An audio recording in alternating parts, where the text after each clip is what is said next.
साल 2015 एक world wide famous company Starbucks, Delhi की एक newly established coffee shop chain जिसका नाम था सरदार बख्श, इसके अगेंस्ट एक लीगल एक्शन लेती है under the section 11 of 1999 trademark act. ये एक्ट लोगों की इंटेलेक्चुअल प्रॉपर्टीज को प्रोटेक्ट करता है और इस केस में सरदार बख्श नाम स्टारबक्स नाम से बहुत ज्यादा राइम करता था और ये बात स्टारबक्स वालों को पता चल गई थी। लेकिन अब आप इन चिप्स ब्रांड्स को देखिए, वॉकर्स, स्मिथ्स, मर्गारिटा, सबरीटा, टापू चिप्स और कई ब्रांड्स है जिनका सीधा सीधा रिजेम्बलेंस होता है एक स्नैक्स फूड इंडस्ट्री जायंट लेज से।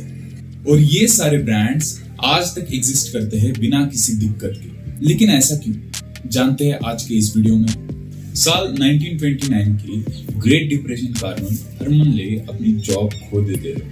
बाद में वो बैरेट फूड कंपनी के लिए ट्रैवलिंग सेल्समैन के तौर पर काम करना शुरू कर देते हैं, जो एक चिप्स मैन्युफैक्चरिंग कंपनी थी। इस दौरान हरमन ले अपनी फोर्ड मॉडल ए में अपने चिप्स को बेचा करते थे। सिर्फ कुछ सालों बाद 1932 में हरमन ले अटलांटा जॉर्जिया में HW लेज डिस्ट्रीब्यूशन कंपनी की नींव रखते हैं और आगे सिर्फ 6 साल में 1938 में बैरेट फूड कंपनी को खरीद लेते हैं, जहां वो काम किया करते थे और इस कंपनी का नाम बदलकर HW ले लिंगो एंड कंपनी रखते हैं। आगे चलकर इसी नाम को छोटा करके द लेज ले लिंगो कंपनी रखते हैं। अब ये कंपनी खुद के पोटैटो चिप्स प्रोड्यूस करके मार्केट में बेचना शुरू करती है और बहुत ही शॉर्ट स्पैन ऑफ टाइम में Lay's one of the best selling snack product बनता है। और इसी तरह 1944 में ये एक लोती स्नैक्स एंड फूड कंपनी बनती है जिसके कमर्शियल एड्स टेलीविजन पर चलना शुरू करते हैं। 1961 में लेज कंपनी मर्ज होती है अपने ही कॉम्पिटिटर द फ्रीटो कंपनी से और इस मर्जर के बाद इसे बुलाया जाता है द फ्रीटो ले कंपनी और ये बनता है snacks and food company giant with combined sales of $127 million annually, जो किसी भी मैन्युफैक्चरिंग कंपनी के रेवेन्यू से बहुत ज्यादा था। अब साल 1965 तक इन चिप्स की इंटरनेशनल सेल्स होना शुरू होती है और फ्रीटो लेज कंपनी का एनुअल रेवेन्यू पहुंचता है $180 मिलियन के पार। इसी दौरान फ्रीटो ले कंपनी मर्ज होती है पेप्सी कोला कंपनी के साथ और एक नई कंपनी की स्थापना करते हैं जिसका नाम होता है पेप्सिको।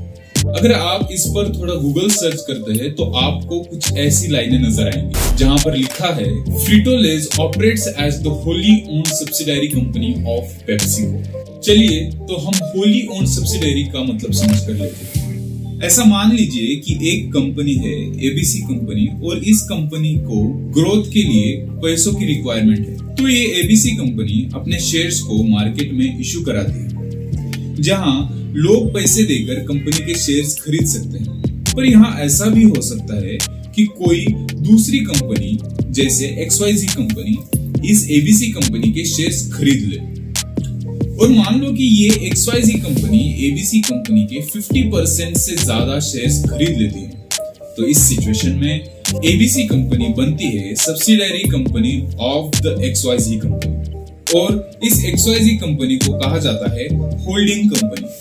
और अगर यही XYZ कंपनी ABC कंपनी के 100% शेयर्स खरीद लेती है तो ABC कंपनी को होली ओन सब्सिडायरी कंपनी कहा जाता है। साथ ही साथ होल्डिंग कंपनी को पेरेंट कंपनी भी कहा जा सकता है। ये सब्सिडायरीज कंपनी एदर पेरेंट कंपनी से मर्जर से बनती है या फिर पेरेंट कंपनी के डायरेक्ट एक्विजिशन से। हमारे केस में पेप्सिको को पेरेंट कंपनी या होल्डिंग कंपनी कहा जा सकता है और दूसरी ओर फ्रीटो लेज को होली ओन्ड सब्सिडरी कंपनी कहा जा सकता है। अब आते हैं अपने मेन टॉपिक पर। अब तक पेप्सिको दुनिया के ऑलमोस्ट हर देश में लेज ब्रांड को पहुंचाना शुरू कर देती है और इस काम को एफिशिएंटली करने के लिए पेप्सिको हर देश में या तो अपना ब्रांड लॉन्च करती है या फिर उन देशों में जाकर वहां की relatively famous food and snack company को खरीद लेती है। फॉर एग्जांपल यूके और आयरलैंड में वॉकर्स कंपनी, ऑस्ट्रेलिया में स्मिथ्स, कोलंबिया में मर्गारिटा, इजराइल में टापू चिप्स और मेक्सिको में सबरीटास और इनके जैसे कई और देश है जहां पर पेप्सिको की पहुंच है। रही बात ब्रांड के नाम को न बदलने की, तो ये राइट पेरेंट कंपनी के पास होता है। यहाँ पर ब्रांड्स का नाम इसलिए नहीं बदला जाता क्योंकि पेप्सिको कंपनी ये चाहती थी जो नेटवर्क इन ब्रांड्स ने ऑलरेडी बिल्ड किया है उस नेटवर्क को मेंटेन करना चाहिए, और इसी को हम बिजनेस लैंग्वेज में ब्रांड लॉयल्टी मेंटेन करना कहते हैं। अगर ये वीडियो आपको थोड़ा भी इंफॉर्मेटिव लगता है तो प्लीज डू सब्सक्राइब। जय हिंद, जय भारत।